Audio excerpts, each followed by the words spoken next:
Hey everybody, welcome back to the channel. We're continuing our read-through of Robert Jordan's The Eye of the World, Book 1 of the Wheel of Time series, and we're up to chapter 16 entitled The Wisdom.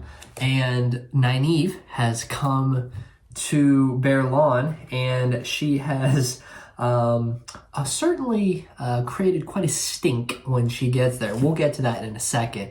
But as everyone's being summoned into this back quiet room, Tom is marching there, Rand, of course, Perrin and Mat, and Min, this mysterious girl who Moraine knows, who has spoken with him in the previous chapter, sort of freaked him out a little bit by sharing that she can see things in the pattern and images appear over their heads. She grabs his arm and pulls him off to the side and essentially shares, I don't know who that person is that just came in here with braided hair, but she's part of it. And when she was standing next to Lady Alyss, who is Moraine, she said, I could see an incredibly large amount of sparks. And before, I needed at least 3 of you to see any sparks shining over your head. And so her conclusion was, she's part of it right along the rest of you. And Rand is taken aback. Nynaeve? She can't be involved. How on earth could it be possible that she has something to do with it? She's the wisdom. She has a career of taking care of people in Edmund's Field. What is the connection? She said, the sparks, Rand, the sparks are super important. You are all in more danger today than yesterday, since she came. He wanders off and kind of gets away from her at that point. Everyone gathers around together in the room. And Lan is the first one to speak, of course, the warder. And he's sort of put out. He says, since everyone is now here, he hands Nynaeve a glass of wine and says, perhaps you will finally take this. You've seen that I've been drinking it. Moraine has been drinking it. We have not spiked the drink with anything. Would you please calm down now that everyone's here? She takes the cup, she takes a sip of it, and he says, but I am interested in how you found us. This is going to be very important for him as a warder who's been trying to cover their tracks, move very carefully and safely. And Moraine also says, I'm interested as well. Perhaps you are willing to speak now that Egwene and the boys have been brought to you.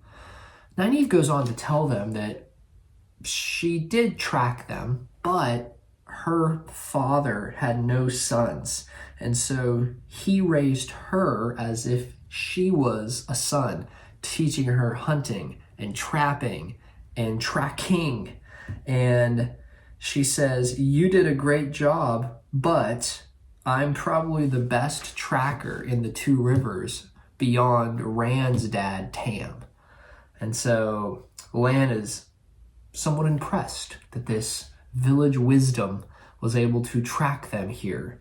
But they sort of have back and forth conversations a little bit. Nynaeve is still not pleased. And her big issue is, you are putting these people who have been under my care for their whole lives, you have put them in danger. And you keep saying that you're the only one who can protect them, Moraine, but you're the one that keeps putting them in more danger. So I don't think you're the one who's going to protect them. You seem to be the problem. So if you would just leave, we'd all be fine. And they're not going to get anywhere. So Moraine tells Egwene to take everyone out of the room, and she wants to speak to Nynaeve alone.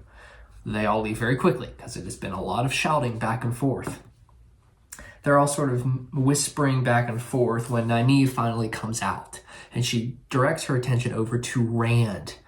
And Rand's asking her some questions. What did she say? What was her take on it? Why do you think that we are being followed? And he's a little bit surprised that Nynaeve seems to know things. She seems very, number one, believing that there is a problem. And that surprises him. In fact, he'll ask her, like, when she says certain things, he'll say, like, it sounds like you just really do believe that someone is after us. And she kind of is impressed that he's picking up on even her verbiage, her wording. But he gets out of her. The one thing that Moraine was really curious about was, were any of those 3 boys, Mat, Perrin, Rand, were any of them born outside of the 2 rivers?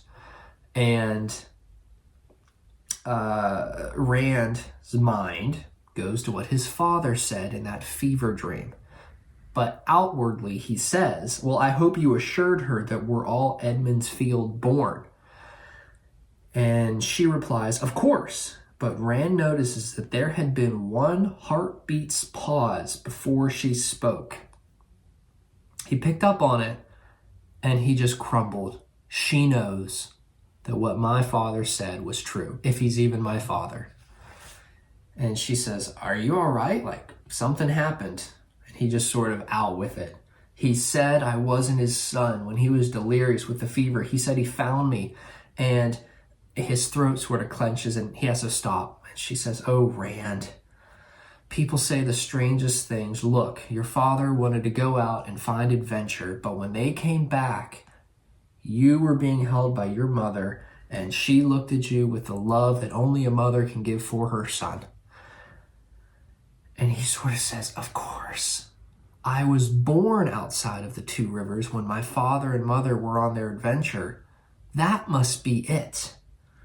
So he asks her as the chapter concludes, what are you going to do?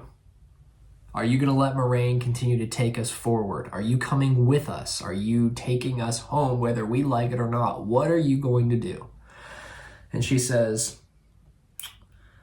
as she studies him, he met her eyes steadily. He's grown. He's a little bit more confident than he would have been. And she said, today I'm going to have a bath. For the rest, we will have to see now, won't we? So Nynaeve is part of this. Apparently, Min sees something in the pattern. Nynaeve does not like Moraine. She does not trust her. She thinks she's the problem. But will Nynaeve assume that the boys and Egwene are going to be safest if she's along?